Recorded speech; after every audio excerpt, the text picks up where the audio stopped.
एक निवेदन मेरी जीजियों से है, जितनी मेरी जीजियाँ शिव महापुराण की कथा इस जसपुर मायाली गांव मदेश्वर बाबा के चरणों में बैठकर सुन रही हैं, और जितनी मेरी जीजियाँ टीवी पर, मोबाइल पर, व्हाट्सएप पर, गूगल पर, फेसबुक पर, यूट्यूब पर कथा सुन रहे हैं, उनसे भी कहें, सास अगर गाली देती है तो क्या तुम दवाई देना बंद कर दोगी क्या? जम के बोलो जरा। उसको तकलीफ हो रही है, सिर में दर्द हो रहा है, पाँव में तकलीफ हो रही है, तो तुम तो दवाई तो दोगी ना? बोलो तो जम के। सास का काम है गाली देना, उसको देन दो। सास का काम है अपशब्द कहना, उसको कहन दो। सास का काम है ताने देना, उसको देन दो। शायद कई माताएं कहती हैं मेरी ननंद ने मेरे साथ ऐसा किया, मेरी ननंद ने मुझे ताना दे दिया, मेरी ननंद ने ऐसा कह दिया, मेरी ननंद ने वैसा कह दिया, मेरे नंदोई ने ऐसा कह दिया। शायद आप नहीं जानते हो, आप सबकी ननंद तो फिर भी ठीक होगी।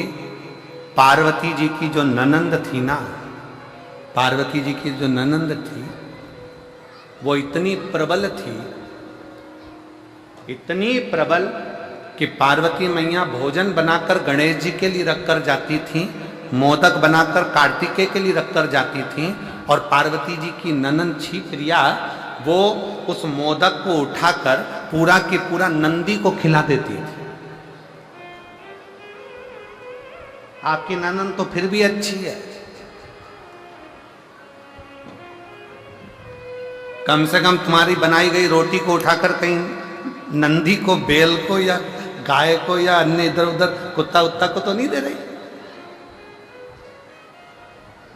पार्वती जी की ननंद मां पार्वती जी शंकर जी के पूजन के लिए लोटा भरकर जल रखती थी, और लोटा भरकर जल रखकर पार्वती जी थाली सजाकर शंकर भगवान की पूजन करने के लिए, जहां शिव नेत्र बंद कर साधना में लीन रहते थे, पार्वती जी उस थाली को लेकर जाने वाली रहती थी। और उतनी देर में भगवान शंकर की बहन पार्वती जी की ननंद छिप्रिया आई, और छिप्रिया ने थाली उठाई और लोटा उठाया भरा हुआ, और लोटा उठाकर स्वयं जल का पान कर लेती। लोटा जब खाली दिखता तो पार्वती जी को लगा कि मेरी ननंद ने खाली करा, पर मुख से शब्द नहीं कहती, शब्द नहीं कहती। एक दिन छिप्रिया इतना इतना करी, एक दिन पूछा गया माता पार्वती जी से कि तुम्हारी ननंद इतना इतना उपद्रव मचाती है, तुम्हारी ननंद तुमको ताना देती है, तुम्हारी ननंद तुमको आड़ा टेढ़ा करती है, पर पार्वती जी तुम्हारे मुख से शब्द नहीं निकलता। आज के जमाने की अगर भाभी होती ना, जसपुर की अगर भाभी होती तो ननंद को रायपुर छोड़ी आती।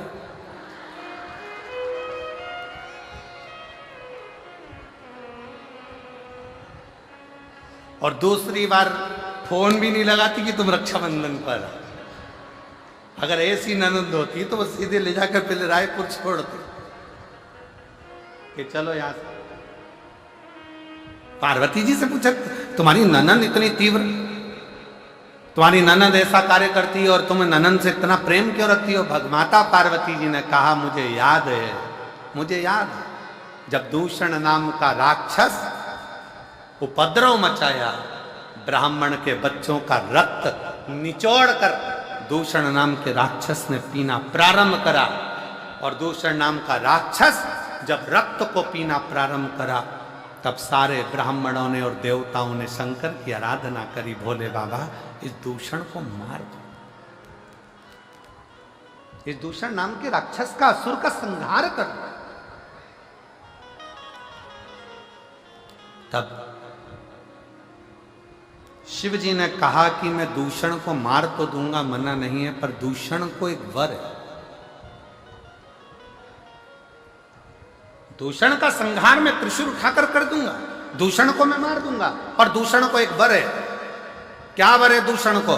कि दूषण को यह वर है कि दूषण का रक्त जहां पर गिरेगा उससे दूसरा दूषण उत्पन्न हो जाएगा। ऐसे 84 बार दूषण जन्म ले सकता। 84 बार दूषण जन्म ले सकता है। तो बाबा भोलेनाथ, क्या आप उस दूषण को नहीं मार सकते?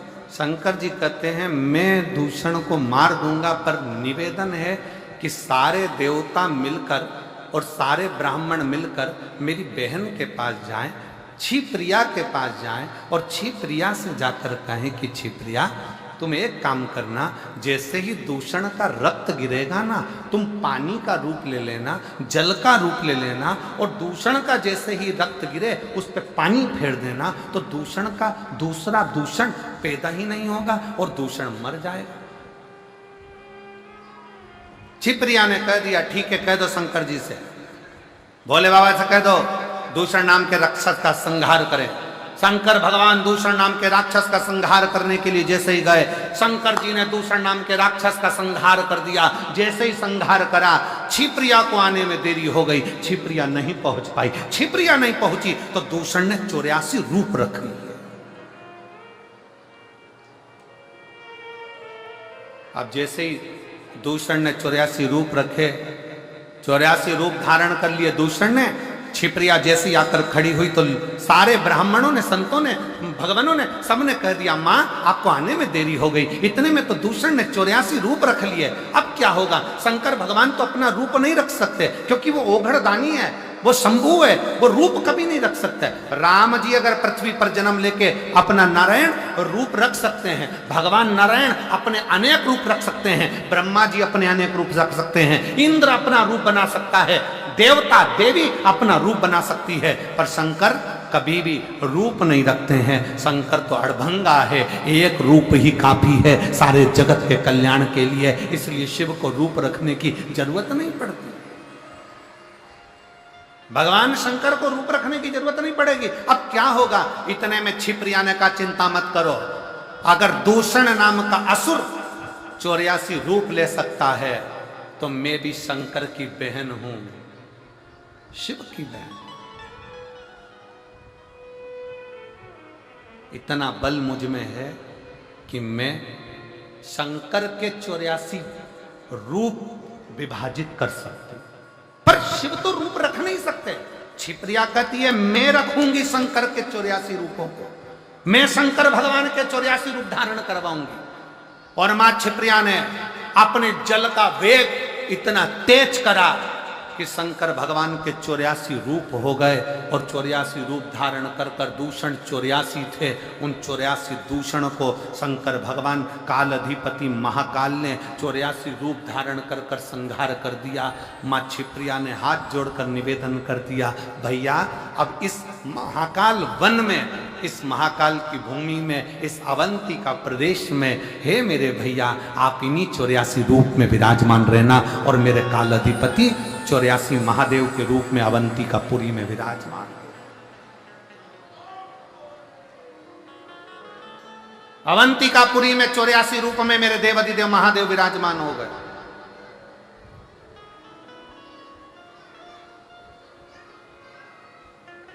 आप में से कितने लोग हैं जिन्होंने 84 महादेव करे हों उज्जैन जाकर? आपने करे हैं? वाह, आपने भी करे, धन्यवाद, बहुत बहुत साधुवाद, करना चाहिए।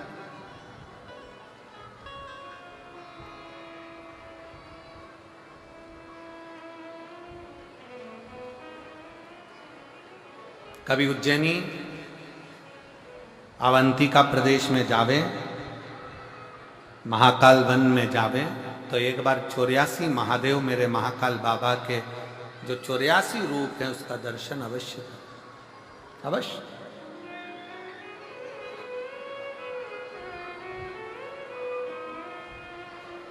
जरूर करें। और कभी अगर योग लगा, बाबा ने करुणा करी, तो आपके साथ हम भी कर लेंगे। हो एक आध बार योग लग गया तो देवाधिदेव महादेव का करो 84 बाबा के। हम तो पहले बाबा के दर्शन करने के लिए महाकाल बन गए थे, तो तब पूर्ण रूप से 84 महादेव दर्शन हुए हैं, पर एक बार अवश्य जाओ, करो दर्शन, करना चाहिए। शिव कथा कह रही है, भगवान शंकर का संवाद कर रहा है, शिव महापुराण की कथा कर रही है। जरूरी नहीं कि दुख बहुत हो, पर उसमें जो शक्ति है वो शिव तत्व की शक्ति। एक पत्र है बहुत अच्छा, देखिए।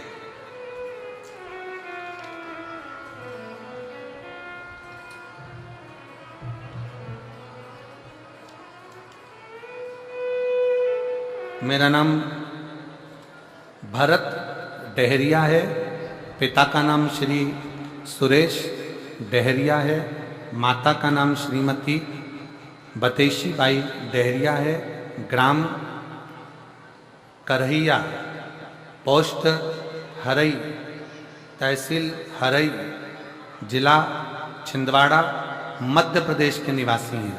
कहीं बैठे हों तो हाथ हिला सकते हैं, अगर कहीं बैठे हों तो हाथ हिला सकते हैं। सुरेश डहरिया, माताजी का नाम श्रीमती बतेशी बाई डहरिया, बालक का नाम है भरत डहरिया। कहीं बैठे हों तो हाथ हिला सकते हैं, कहीं बैठे हों तो हाथ हिला सकते हैं और एक बेलपत्र लेने के लिए आ सकते हैं। गुरुजी, मेरी माता टीवी पर हमेशा आपके भजन और कथा को सुनती हैं। मेरी बड़ी बहन श्रीमती पवन बाई डहरिया आपकी और शिवजी की बहुत बड़ी बाबा की भक्त हैं। सुबह शिवजी के मंदिर जाकर जलाभिषेक करना, बेलपत्री चढ़ाना। गुरुजी, मैंने 17 जनवरी 2024 से सरकारी नौकरी की तैयारी करना शुरू किया और लक्ष्य को पाने के लिए दिन रात पढ़ाई करता है, पर सरकारी नौकरी तो नहीं लगी, प्राइवेट नौकरी के लिए आ गया। मेरी जून के महीने में 2024 में प्राइवेट नौकरी लग गई, पर मेरा मन केवल सरकारी नौकरी के लिए था। तब मेरी माँ ने, मेरी बहन ने मुझसे कहा कि तू कथा सुनना प्रारंभ कर, अपनी मेहनत को 4 गुना कर, पढ़ाई रात दिन कर। वो सीहोर वाला महाराज कहता है कि अपनी मेहनत जब 4 गुना करोगे, परिश्रम जब 4 गुना करोगे और एक बेलपत्री पर शहद लगाकर शंकर को समर्पित कर कर जाओगे तो फल जरूर मिलेगा। गुरुदेव, मेरी 29 सितंबर को प्राइवेट नौकरी करते करते 29 सितंबर 2024 को मैंने बैंक की परीक्षा दी और वही बेलपत्र वाला प्रयोग किया। बेलपत्री पर शहद लगाकर शिवलिंग पर जलाभिषेक करके मैं गया। मैंने दीदी के कहे अनुसार मंदिर में जाकर सच्चे मन से बेलपत्री वाला, शहद वाला, शिवलिंग पर जलाभिषेक वाला किया और शिवजी से प्रार्थना की कि बाबा कुछ भी हो, मेरा बैंक का परीक्षा निकल जाए। आप कहते हो कि 4 गुनी मेहनत करो, मैंने 4 गुनी मेहनत करी गुरुदेव, और बाबा की कृपा से आज मैं बाबा को धन्यवाद देने के लिए आया हूं कि छत्तीसगढ़ राज्य के ग्रामीण बैंक कुनकुरी में मेरा सेकंड वर्ग की परीक्षा के अनुसार मेरा सिलेक्शन हो गया और मैं कुनकुरी में आज जॉब कर रहा हूं। मैं शिव की कृपा से। कहीं बैठे हो तो एक बेलपत्र लेने के लिए आ सकते हैं।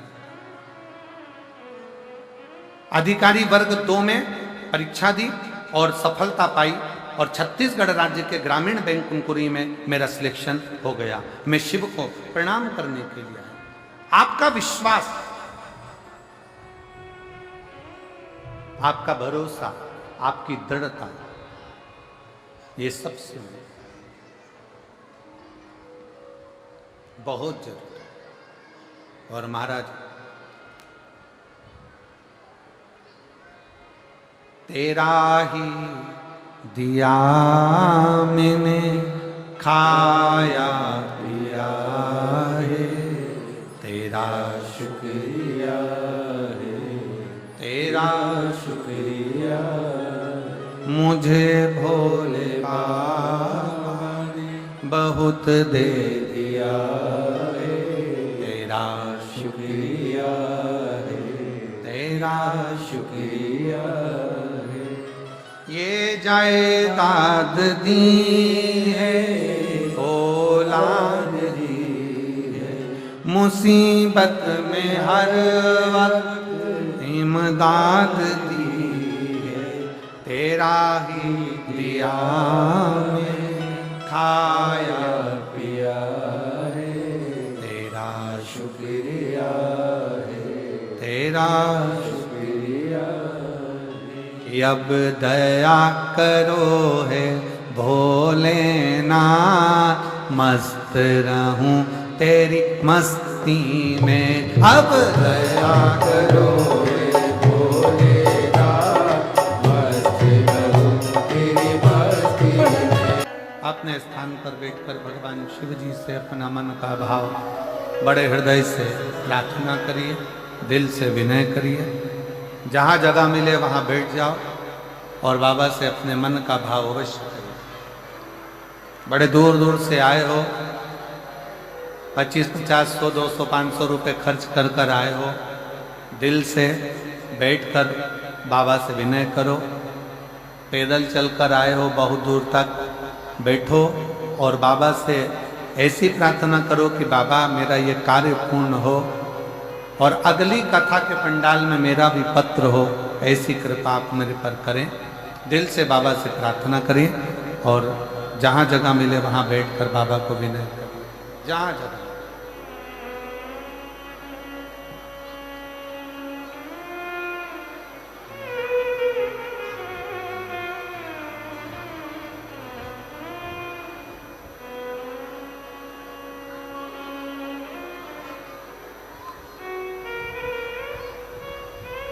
सब लोग साथ में बोलेंगे।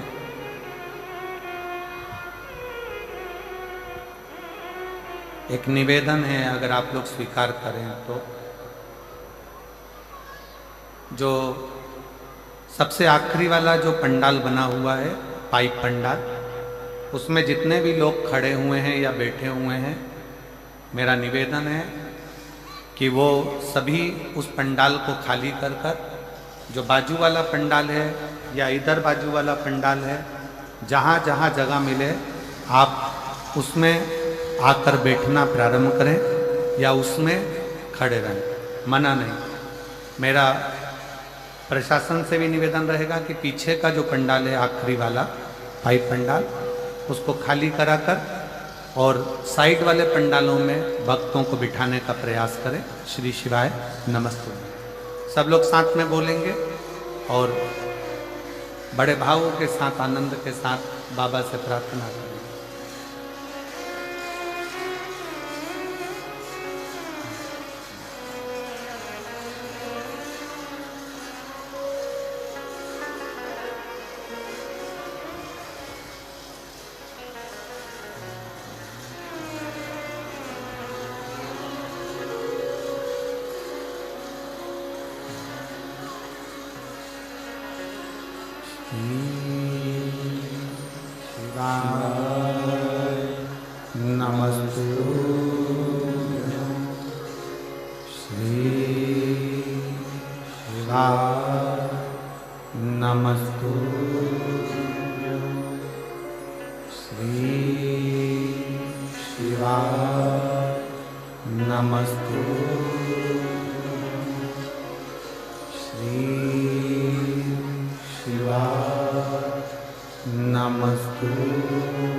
सब दुख का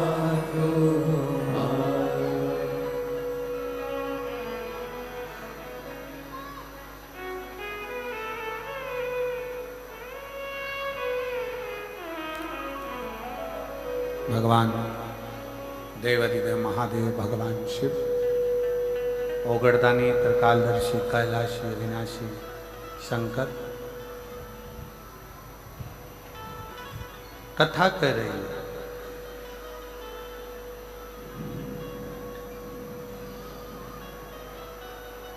ब्रह्मा जी ने भगवान शिव जी से कहा,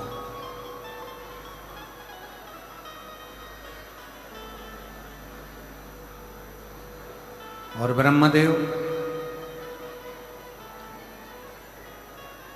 भगवान शंकर से कहते हैं, प्रभु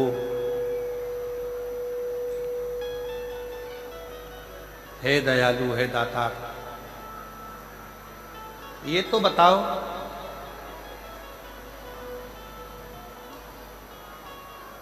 ओगड़धानी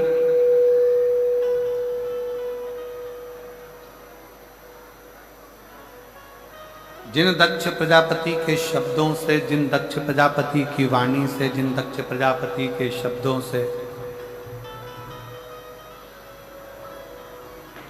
जिन दक्ष प्रजापति की वाणी के द्वारा आपकी धर्म पत्नी माता सती जलकर भस्म हो गई,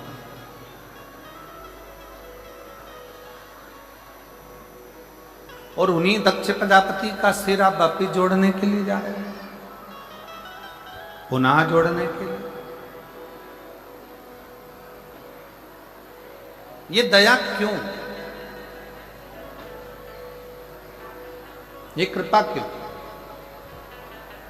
और महाराज कि दया की न होगी जो आदर तुम्हारी, तो सुनी रहेगी अदालत तुम्हारी। गरीबों के दिल में जगा तुम न पाते, तो किस दिल में होती इबादत तुम्हारी। ऐसा क्यों, किस लिए?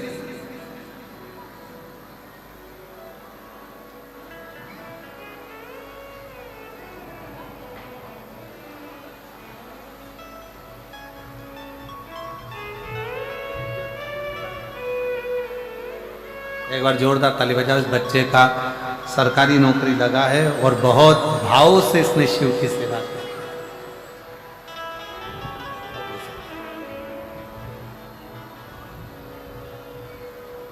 अगर विश्वास है तो वो भरोसा बाबा निभाता था। आप इतनी दया कैसे कर लेते? आप इतनी करुणा कैसे कर लेते? अभी कथा में कहा कि सास गाली दे, अपशब्द कहे, ताने दे, आड़ा टेढ़ा बोले, तो भी बहू का फर्ज है उसकी सेवा करना, और वो करते हो, करते हो।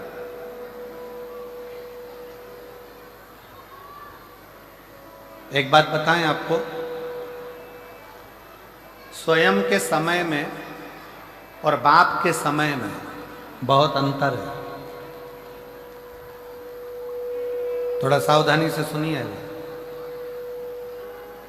अपने समय में और अपने बाप के समय पे, अपने पिता के समय में बहुत अंतर।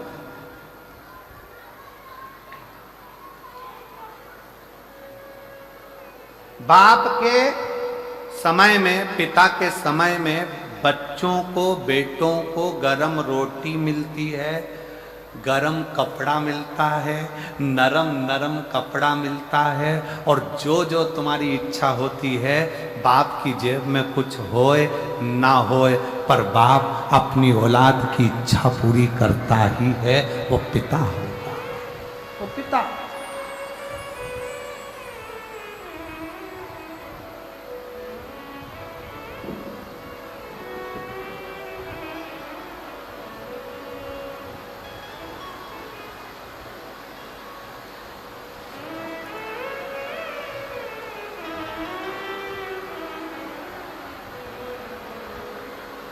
वो पिता है। एक पिता का समय और एक अपना स्वयं का समय, दोनों में अंतर है। देखिए पानी बहुत तेज है और निवेदन है, फिर निवेदन कर रहे हैं कि जो पंडाल 3 लगे हैं बड़े बड़े, तो जो पीछे के जो टेंट वाले पंडाल हैं उसमें से आप लोग निकल कर बड़े बड़े मूल पंडालों में आ जाएं और उसमें हवा पानी बहुत तेज है, उसका स्मरण रखें। शिव कथा कर रही, भगवान शंकर का संवाद कर रहा। पिता का समय और स्वयं के समय में एक बहुत बड़ा अंतर है। पिता के समय में गरम रोटी भी मिलती है, पिता के समय में गरम कपड़ा भी मिलता है, पिता के समय में नरम कपड़ा भी मिलता है, और पिता के समय में जो हमारे मन के अंदर कामनाएं होती हैं, जो चाहने की इच्छा होती है, पिता उसको पूर्ण करने में लगा रहता है। पिता उसको पूर्ण करने में, और जो स्वयं का समय होता है ना, खुद का समय, जब स्वयं का समय चालू होता है तो रोटी गरम नहीं मिलती है। व्यक्ति काम में इतना व्यस्त रहता है, अपनी नौकरी में, अपनी सर्विस में, अपनी दुकान में, अपने कार्यों में इतना व्यस्त रहता है कि वो रोटी भी गरम नहीं खा पाता। पिता के समय में, माँ के समय में, जब तक बच्चा छोटा है, जब तक बच्चा पढ़ रहा होता है, तब तक माँ बाप उसको गरम रोटी खिलाकर भेजते हैं। बेटा एग्जाम है ना, ले ये खा कर जा, कोई बात नहीं, 5 मिनट लेट होगा ना, रुक जा बियाल, तू ये खा फिर जा, रुक जा, काम पे जा रहा है ना, ये काम कर ले।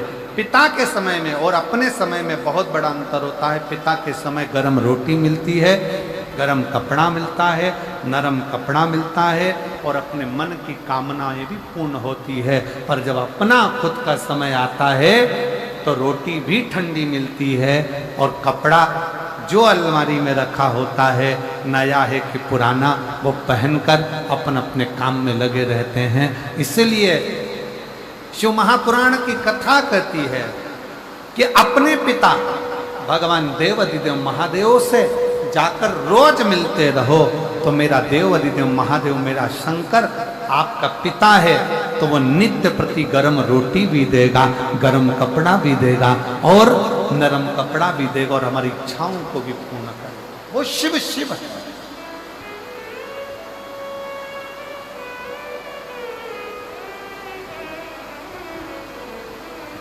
हर हर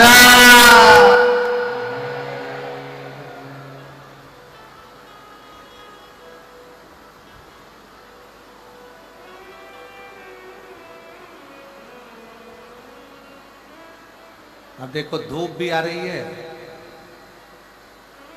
हवा भी अच्छी जोरदार चल रही है, और पानी भी ऐसा गिर रहा है कि पूरे सावन भादो आज ही लगा दिया है। सारे मौसम का सुख बाबा ने यही दिखा दिया है तुमको, सारे मौसम का।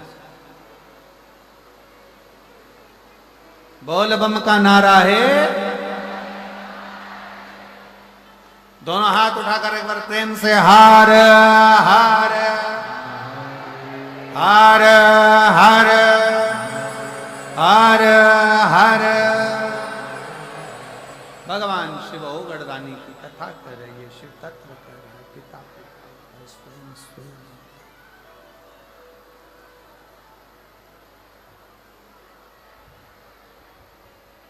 प्रभु ऐसी दया, ऐसी करुणा आप कैसे प्राप्त कर लेते हैं? आप कैसे?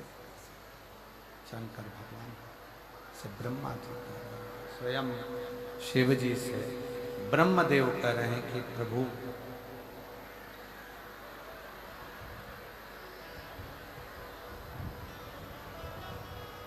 आप इतनी दया, जिस दक्ष प्रजापति के यज्ञ में आपकी धर्म पत्नी माता सती जलकर भस्म हो गई हो,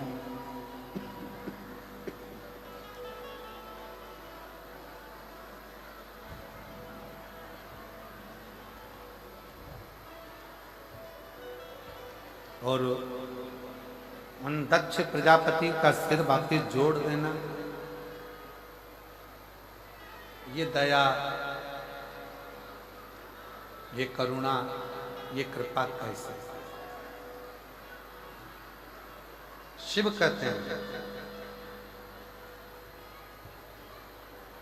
शंकर कह रहे हैं कि दुनिया की निगाह में ये लगता है कि शंकर भगवान दक्ष प्रजापति के दामाद हैं।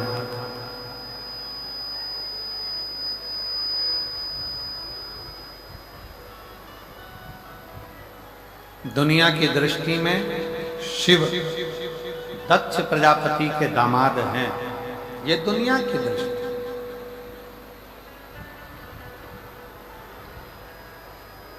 पर भगवान शंकर कहते हैं कि ये दक्ष प्रजापति भले मेरे ससुर रिश्ते में लगते हों, पर शिव जी कहते हैं कि संसार सागर में जितने जन्म लेते हैं,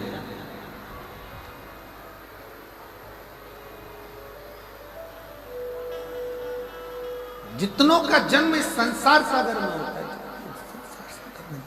जितने संसार सागर में जन्म लेते हैं, जितनों का जन्म इस संसार सागर में होता है, शिव कहते हैं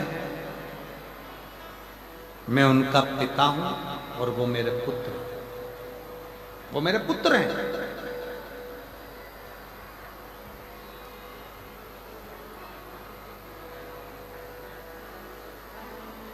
एक बहुत बड़ा पद मिल जाता है तो हो सकता है कि लोग अपने पिता को भूल जाएं।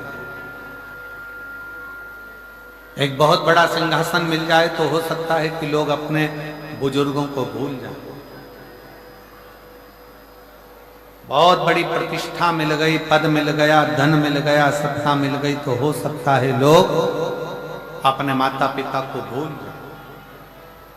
पर शिव महापुराण की कथा कहती है कि बच्चे भले अपने माता पिता को भूल जाएं, पर माता पिता अपनी औलाद को कभी नहीं भूलते, वो अपनी औलाद के लिए हमेशा तत्पर खड़े रहते हैं, हमेशा।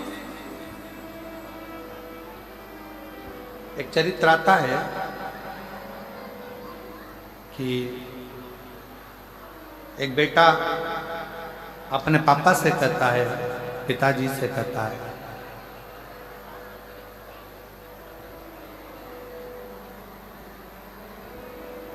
पिताजी मुझे आपके साथ नहीं रहना, आप मुझे जायदाद का हिस्सा दे दो, जमीन के हिस्से कर दो, मेरी प्रॉपर्टी मुझे दो और मैं जाऊं। पिताजी ने समझाया बच्चे को कि बेटा क्या ये विचार करना कि मुझे मेरी प्रॉपर्टी दे दो और मैं घर छोड़कर जा रहा हूं, ये श्रेष्ठता नहीं, नहीं पापा मुझे तुम्हारे साथ नहीं दे।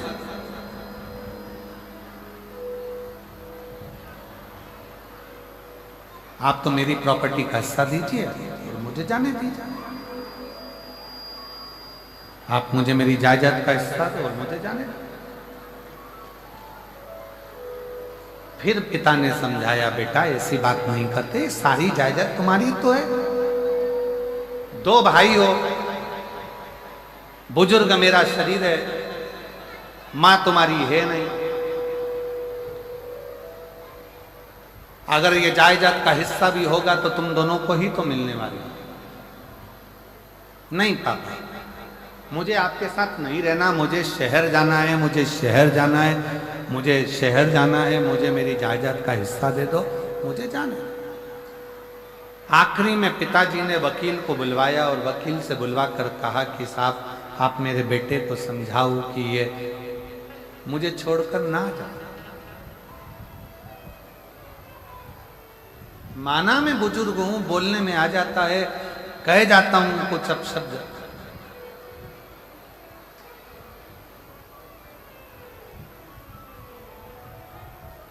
वकील ने समझाया बेटे को कि देखो ये सब तुम्हारा ही है, आज बाप है, पिता है, सब तुम्हारा है, क्यों ऐसा सोचना, क्यों शहर जाना, क्यों छोड़कर जाना, नहीं नहीं मुझे जाना, मुझे यहां नहीं रहना। आखिरी में वकील ने भी समझाया, गांव के लोगों ने समझाया, बेटा नहीं माना और अपना हिस्सा लिया और चला। शहर में गया तो बहुत बहुत दोस्त मिल गए।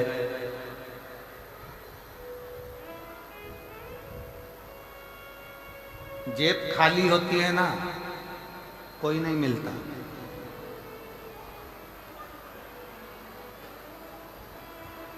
जेब खाली होगी तो कोई नहीं मिलेगा।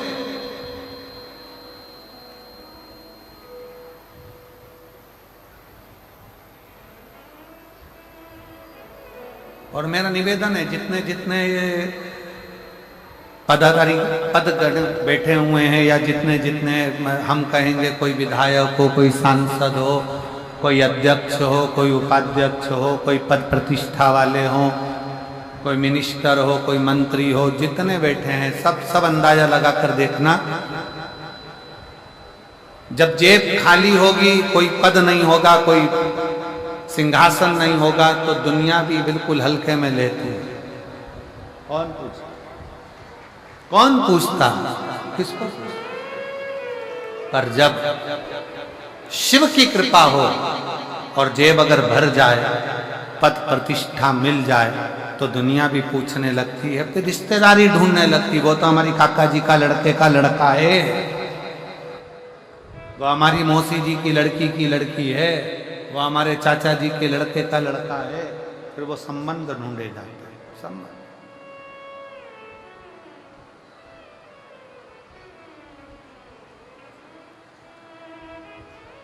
पिता ने समझाया, वकील ने समझाया, रिश्तेदारों ने समझाया, पर नहीं माना। शहर चले गया, जमीन बेचकर पैसा जेब में रखकर लेकर गया था, तो जेब भी भरी थी, बैग भी भरा था, तो रिश्ते भी बहुत सारे हो गए, दोस्त बन गए, नातेदार, कुटुंब, कबीले सब बन गए। किसी ने उसको मदिरा में लगा दिया, किसी ने उसको वेसन में लगा दिया, कोई ने गलत भोजन में लगा दिया। गलत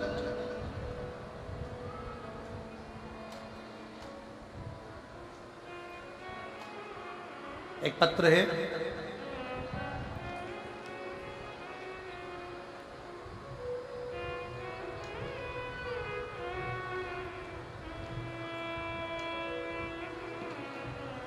अयोध्या प्रसाद गुप्ता, पत्नी श्रीमती सरिता गुप्ता। मेरा मोबाइल नंबर ये है। हम कुमकुरी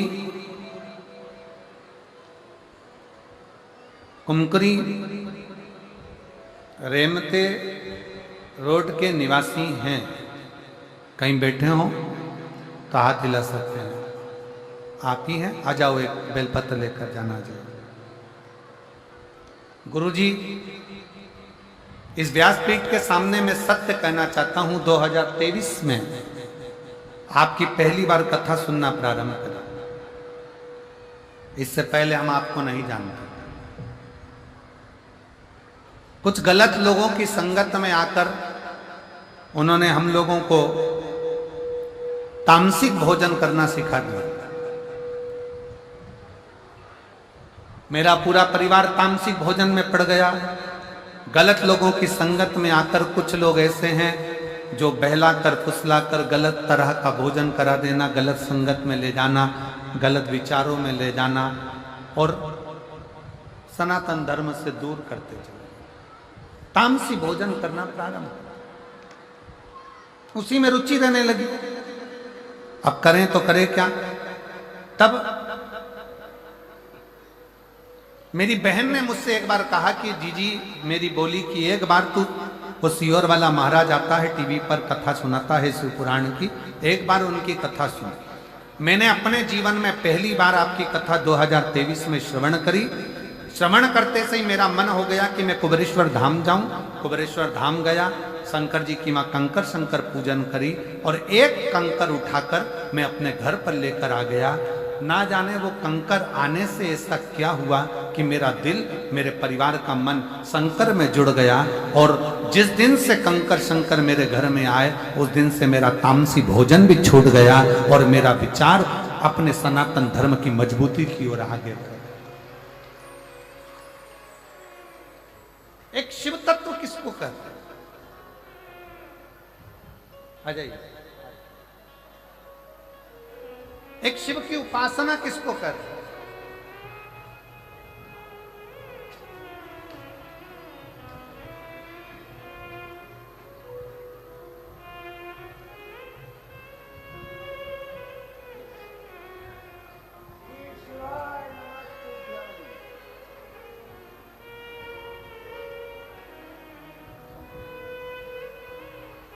एक बार जोरदार ताली बजाओ श्री अयोध्या प्रसाद गुप्ता जी के लिए, श्रीमती सरिता गुप्ता जी के लिए, जो पुनः अपने सनातन धर्म की मजबूती के लिए और अपने इस सनातन धर्म को पहचान कर पुनः वापिस उस तामसी जीवन से बाहर निकलकर सात्विक जीवन की ओर आए हैं। एक बार जोरदार ताली बजाइए। बहुत बहुत साधु।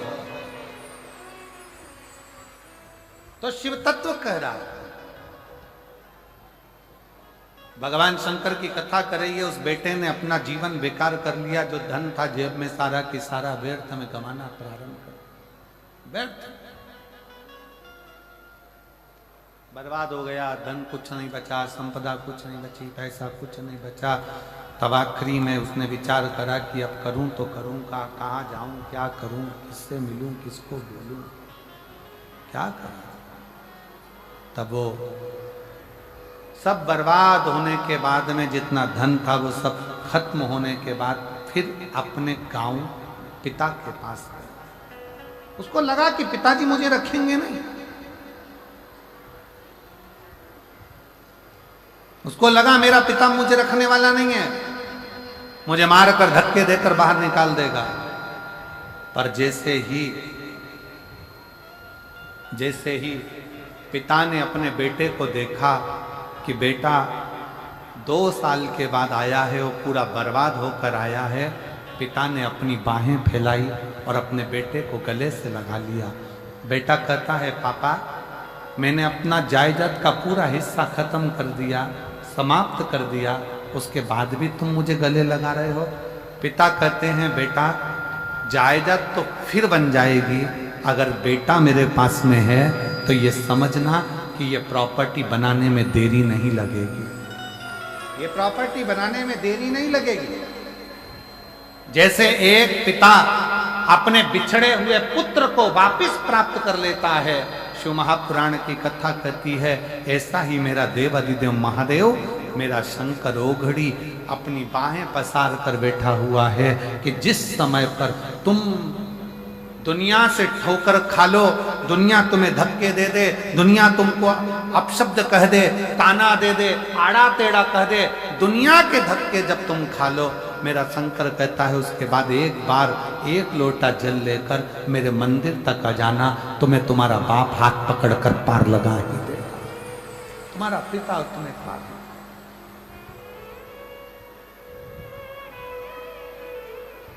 और मैंने तेरे ही भरोसे बाबा, तेरे ही भरोसे हवा बिच उड़ती जावागे बाबा, डोर हलटो छड़ी नाम कटी जावागी, भोले मैं तेरी पतन शंभो मैं तेरी पतन, हवा बिच उड़ती जावागे बाबा, डोर हटो छड़ी नाम कटी जावागी।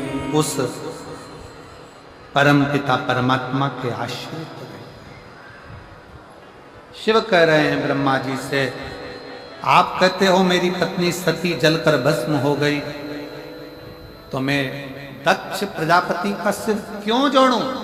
शंकर कहते हैं मेरा कर्म है दुनिया का भला कर्म, आप अपना कर्म करते चलो, अपना कर्म अच्छा करते चलो, दया करते चलो, सत्कर्म करते चलो। कोई ताना दे, अपशब्द कहे, आड़ा टेढ़ा बोले, कहे। एक बहन बैठी है यहाँ,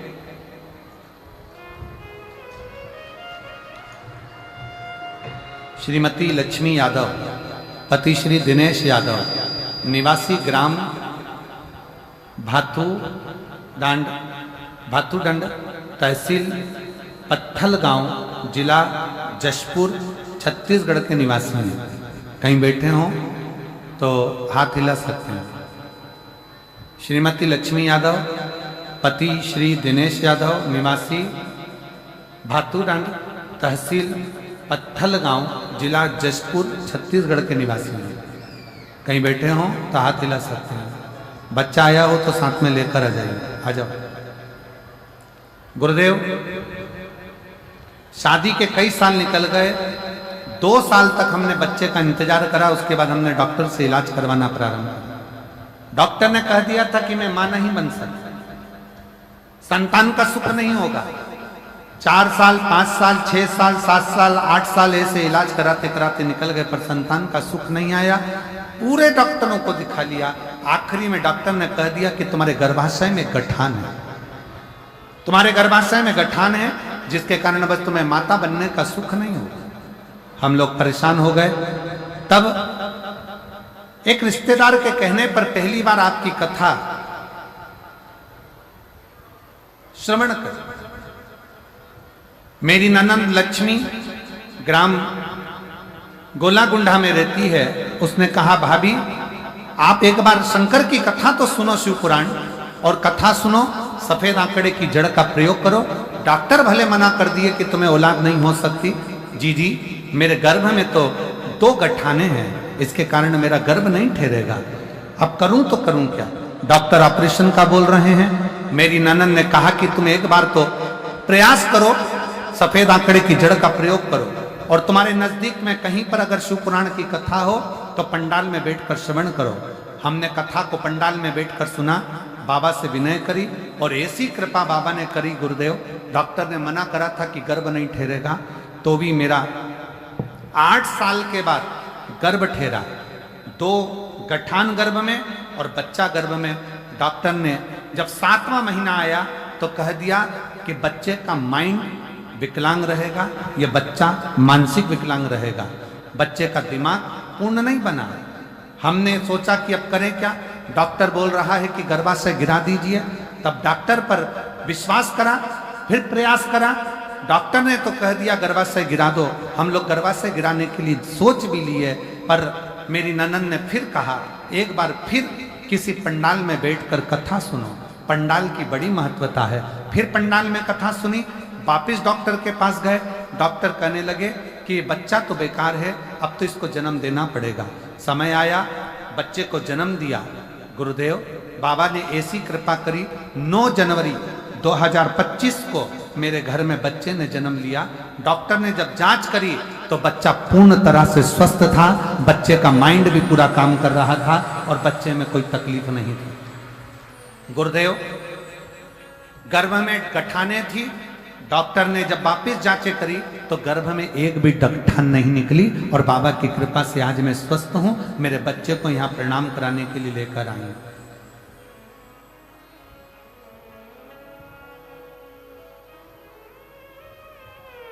एक लाइन अच्छी लिखी है, आप लोग जरा एलईडी पर पढ़िएगा, बहुत अच्छा लगेगा आपको इसको पढ़कर। गुरुदेव कहते हैं कि जिस तरह सूर्य से सूर्य की किरणों को पृथ्वी तक पहुंचने में माध्यम की आवश्यकता होती है, ठीक उसी प्रकार महादेव की कृपा व दृष्टि आपके माध्यम से मुझे प्राप्त हुई, और बाबा की कृपा से मुझे संतान प्राप्त हुई। ये शिव तत्व। आपका विश्वास कितना है? 7 दिन की शिव महापुराण की कथा इस मयाली गांव में मदेश्वर महादेव की शरणागति में चल रही है।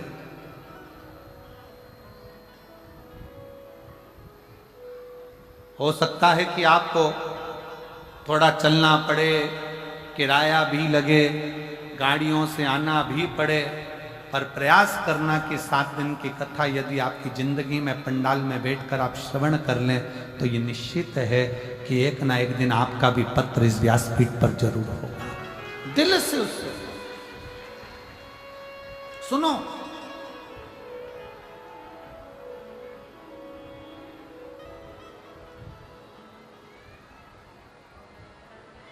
भगवान देवाधिदेव महादेव भगवान शंकर कहते हैं कि हमें अपना कर्म करना। दक्ष प्रजापति का सिर बकरे का लगा दिया, यज्ञ पूर्ण हो गया। सती मैया हिमालय राज के घर में जन्म ले ली, माता पार्वती के नाम से विख्यात हो गई, और मां पार्वती के रूप में पार्वती का जन्म हुआ, शिव जी के साथ उनका मंगल विवाह हो रहा है। एक सूचना दे दें, जो रुद्राक्ष वितरण सीहोर में 2 महीने से बंद था रुद्राक्ष महोत्सव के चलते हुए, वो रुद्राक्ष वितरण 25 मार्च से पुनः सुबह 10 बजे से शाम को 5 बजे तक कुबेरेश्वर धाम सीहोर में रुद्राक्ष वितरण 25 मार्च से प्रारंभ हो जाएगा, जो लगातार सुबह 10 बजे से शाम को 5 बजे तक वितरण होता रहेगा। तो जो लोग कुबेरेश्वर धाम जाना चाहते हैं वो लोग रुद्राक्ष वितरण 10 बजे से 5 बजे तक 25 मार्च से शुरू हो रहा है, आप लोग जाकर वहां से रुद्राक्ष ले सकते हैं। शंकर पार्वती आ रहे हैं, जोरदार ताली बजाएं भगवान शंकर और पार्वती।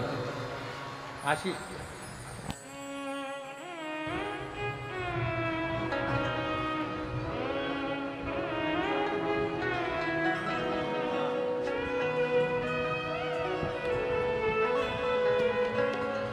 पार्वती जी भगवान शिव जी के गले में जयमाला पहना रही हैं, जोरदार ताली बजाकर स्वागत करिए। भगवान शंकर माता पार्वती जी के गले में जयमाला पहना रहे हैं, जोरदार ताली बजाइए। हर हर भगवान शंकर का मंगल विवाह यहाँ हुआ है।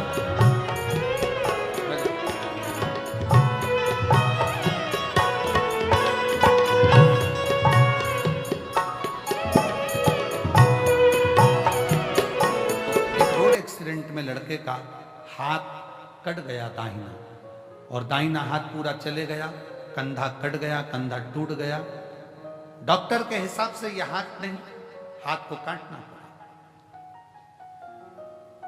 सतना, रीवा, जबलपुर हर जगह पर उसका इलाज चला, पर उसका हाथ नहीं बचा। अब लड़का कहने लगा कि मेरा विवाह तो अब होगा नहीं, क्योंकि लड़की सुंदर है, वो मेरे जैसे विकलांग से क्या शादी करें। तब मां कहती है लड़के की, चिंता ना कर, अगर तू शिव की भक्ति करता है तो चिंता न करना, वो विवाह भी होगा। और वही हुआ, शिव की कृपा ऐसी हुई, लड़का हाथ तो कट गया, जब हाथ कटने के बाद पुनः वापिस जल चढ़ाना प्रारंभ किया, तो बाबा की कृपा से उस लड़की ने कहा कि अब मैं शादी इसी लड़के से करूंगी जिससे मेरा विवाह होगा। गुरुदेव, एक हाथ का लड़का, उससे कौन विवाह कर सकता है? परंतु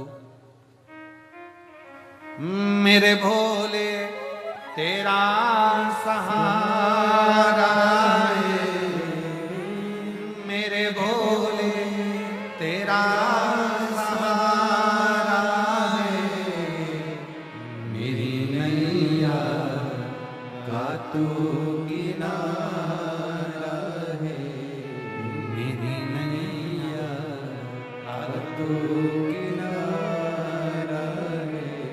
मेरे बाबा तुझे पुकारा है, मेरे बाबा तुझे पुकारा है, मेरी नैया का तू किनारा है, मेरी नैया का तू किनारा है। शिव की आश्रितता रहे, भगवान शंकर की शरणागति रखे, और जब शिव की आश्रितता होगी, शंकर भगवान की शरणागति होगी, तो जीवन के सारे दुख अपने आप कटते चले, दुनिया के सारे दुख अपने आप कटे। आपका विश्वास दृढ़। चंद्र ने विचार कर लिया, चंद्र के मन में यह भाव आ गया, चंद्र ने अपने मन में यह भाव उत्पन्न कर लिया कि अब मुझे कौन बचा सकता है। तो देव ऋषि नारद ने कहा अब केवल एक ही बचा सकता है, और वो है देव अधिदेव महा। ओ भोला सब दुख तुम्हारा, भोला सब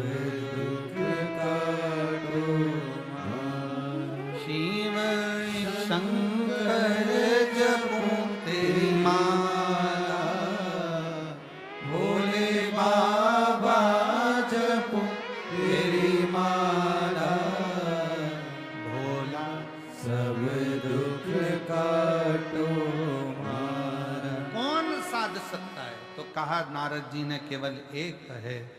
देव ऋषि नारद कहते हैं केवल एक, और वो है भगवान शिव। केवल एक भगवान शिव। कहां मिलेंगे? चंद्रदेव पूछ रहे हैं, साड़ू भाई पूछ रहा है, शिव कहां मिलेंगे? जब व्यक्ति के पास में बड़ा सुख होता है, बड़ा आनंद होता है, तो ये भी स्मरण नहीं होता कि कौन अपना कौन पराया। चंद्रदेव का विवाह दक्ष प्रजापति की 60 कन्याओं के साथ में चंद्रदेव इतनी सुंदर स्त्रियों को प्राप्त कर लिए थे कि चंद्र गिनते नहीं किसको, कि मेरे पास में इतनी सुंदर सुंदर पत्नियां, स्त्रियां, मेरा वैभव है, मेरा धन है, दौलत है, संपदा है, सत्ता है, सब कुछ है। एक बात हमने पहले कही थी, वो तो स्मरण में आप लोगों के होगा। सबसे कठोर दुनिया का अगर कुछ है तो वो लोहा है। क्या कठोर है? लोहा। जिसकी तलवार बन जाती है, गुप्ती बन जाती है, बंदूक बन जाती है और लोग मर जाते हैं। पर लोहे से भी अगर कुछ कठोर है तो वो अग्नि है। लोहे से कठोर क्या है? अग्नि। क्यों? अग्नि लोहे को भी जम के बोलो जरा, गला देती। अब अग्नि सोचे कि मैं कठोर हूं, मैं प्रबल हूं, तो याद रखना अग्नि से भी ज्यादा कठिन है पानी। जो एक लोटा डाला तो आग को बुझा दिया। पर पानी सोचे कि मैं कठोर हूं, तो पानी अहंकार ना करे। पानी से ज्यादा वजनी है मनुष्य, लोटा भर के गटका जाता है। लोहे से ज्यादा भारी अग्नि, अग्नि से भारी पानी, पानी से भारी मनुष्य, लोटा भर के गटका जाता है। पर मनुष्य सोचे कि मेरे बराबर कोई नहीं, तो मनुष्य से भी भारी है बीमारी, जो अच्छे अच्छे पहलवान को भी निगल जाती है। मनुष्य से भी भारी है बीमारी, जो अच्छे अच्छे सूरमा को भी निकल जाती है। पर बीमारी सोचे कि मैं प्रबल हूं, तो बीमारी से भी भारी है त्रिपुंडधारी, जो बीमारी को ही निगल जाता है। बीमारी से भी ज्यादा भारी है त्रिपुंडधारी, जो बीमारी को भी निकल जाता है। वो त्रिशूलधारी, वो त्रिपुंडधारी, वो कुबेर भंडारी, वो साधारण।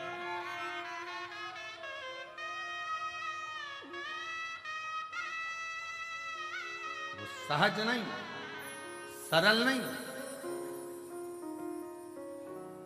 तेरी कृपा का क्या है भरोसा, कब किस पर हो जाए जरा सी हम पर कर दो, जरा सी हम पर कर दो। तेरी कृपा का क्या है भरोसा, कब किस पर हो जाए जरा सी हम पर कर दो, जरा सी हम पर कर दो।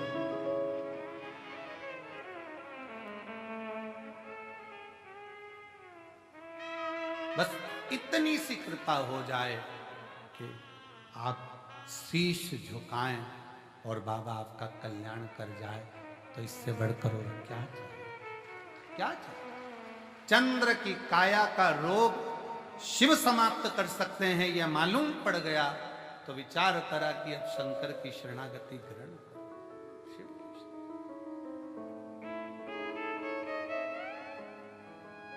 चंद्रदेव ने नारद जी के कहने पर शंकर जी की आराधना करना प्रारंभ किया। कैसे राजी होंगे? अभी तक चंद्र शिव को नहीं पहचान रहे थे, अभी तक चंद्र शंकर को नहीं जान रहे थे, अभी तक तो चंद्र शिव को जानने का प्रयास नहीं, जान नहीं पा रहे थे, पहचान नहीं पा रहे थे। अब पहचाने चंद्रदेव, अब पहचाने कि शिव साधारण नहीं है। हम अपनी ये साधारण सी दृष्टि से, नयन से भगवान को पहचान नहीं पाते हैं, हम जान नहीं पाते। हम अपनी साधारण सी नयन दृष्टि से परमात्मा को नहीं पहचान पाते। पर शिव महापुराण की कथा कहती है, जिस दिन उस परमात्मा ने ज्ञान के चक्षु दिए, उस दिन आप शिव को पहचान जाते हो कि शंकर क्या।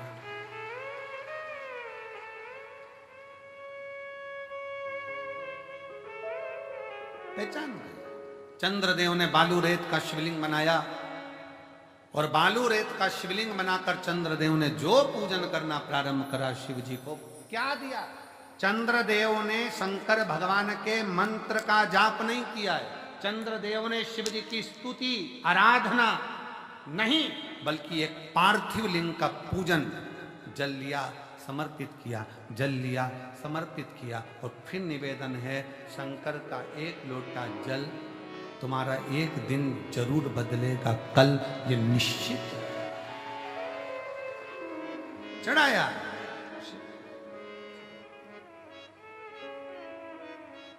और कलयुग में शिव युग आया है, महादेव तेरा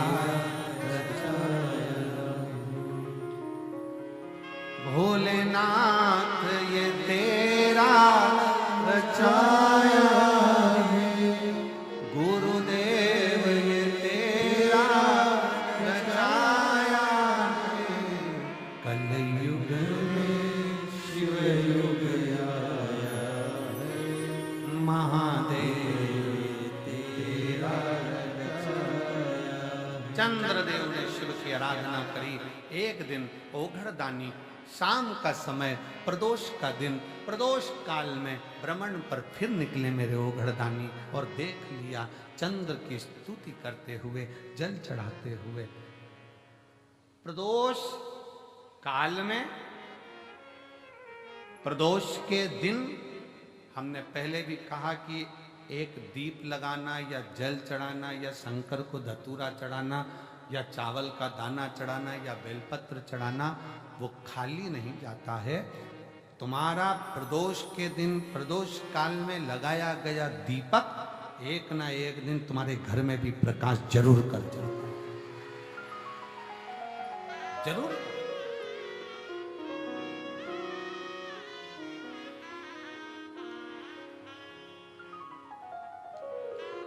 चंद्रदेव की काया से जो रोग उत्पन्न हो रहा था, उसको मिटाया शिव।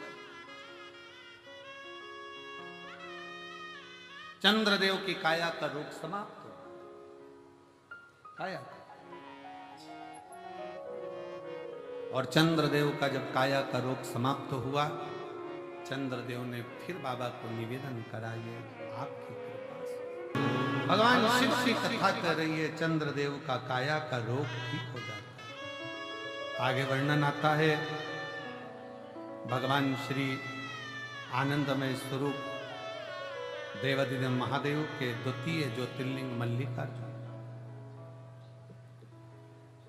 भगवान श्री सदानंद कार्तिक रुष्ट होकर जाते हैं और भगवान देवादिदेव महादेव मां पार्वती जी के साथ उनको राजी करने जाते हैं। श्री शैलम पर भगवान श्री कार्तिकेय जी विराजमान होते हैं, भगवान मल्लिकार्जुन के रूप में विराजमान होते हैं। अगला वर्णन आता है महाकाल बाबा का। दूषण नाम का राक्षस का संहार करने के लिए मेरा काल अधिपति महाकाल बाबा अवंतिकापुरी उज्जैनी में विराजमान है। अवंतिकापुरी उज्जैनी में मेरे महाकाल राजा विराजमान। अगला वर्णन आता है, ओमकारेश्वर का बिंद नामक पर्वत के तप करने पर भगवान शिव राजी होकर बिंद को दर्शन, ओमकार के रूप में विराजमान हुए। फिर वर्णन आया है श्री केदारनाथ का। नर नारायण के तप करने पर भगवान शंकर, भगवान शिव विराजित होकर दर्शन देते हैं और नर नारायण को दर्शन दिया, केदार के रूप में विराजमान हुए। फिर वर्णन आया है भीमा शंकर, कुंभकर्ण की पत्नी, करकटी का पुत्र भीम, जिसका भगवान शिव ने संहार किया। शिव जी का नाम भीमाशंकर हुआ। अगला वर्णन है काशी विश्वनाथ। मनु शत्रुपा के तप करने पर भगवान शंकर स्वयं प्रकट होकर मनु शत्रुपा को दर्शन देते, विश्वनाथ के रूप में विराजमान। अगला वर्णन है त्र्यंबकेश्वर। गौतम बाबा पर गौ हत्या का दोष लगा और गौ दोष के निवारण के लिए माहिल्या ने भगवान शिव की आराधना करी है, ब्रह्मा की आराधना करी, भगवान विष्णु की आराधना करी और भगवान त्र्यंबकेश्वर के रूप में विराजमान। अगला वर्णन है श्री वैद्यनाथ जी का। रावण भगवान शंकर को लेकर जा रहे थे और बीच मध्य में भगवान शंकर के शिवलिंग को विराजमान कर दिया। उठे नहीं शंकर, तब वैद्यनाथ जी के रूप में विराजित हो जाते हैं। अगला वर्णन है नागेश्वर। दारुक नाम के राक्षस का संहार भगवान शिव ने करा और नागेश्वर के रूप में पूजा। फिर वर्णन है श्री रामेश्वर का। राम जी महाराज ने भगवान शंकर की स्थापना कर कर लंका पर चढ़ाई करी और विजय प्राप्त करी। ये शिव कथा कहती है कि पार्थिव लिंग का निर्माण कर कर जो आगे बढ़ता है वो जीवन में कभी पीछे नहीं हटता, आगे बढ़ता ही चलेगा। फिर अगला वर्णन है कृष्णेश्वर का। सुधर्म नाम के ब्राह्मण की पत्नी घोषमा के बेटे को भगवान शंकर ने वापिस जीवित करा तो कृष्णेश्वर महादेव के रूप में विराजमान। कृष्णेश्वर महादेव के रूप में ऐसे बाबा देवाधिदेव महादेव के 12 ज्योतिर्लिंग का प्रसंग तुमरुका जी चंचुला देवी को कहते हैं। और जो प्रसंग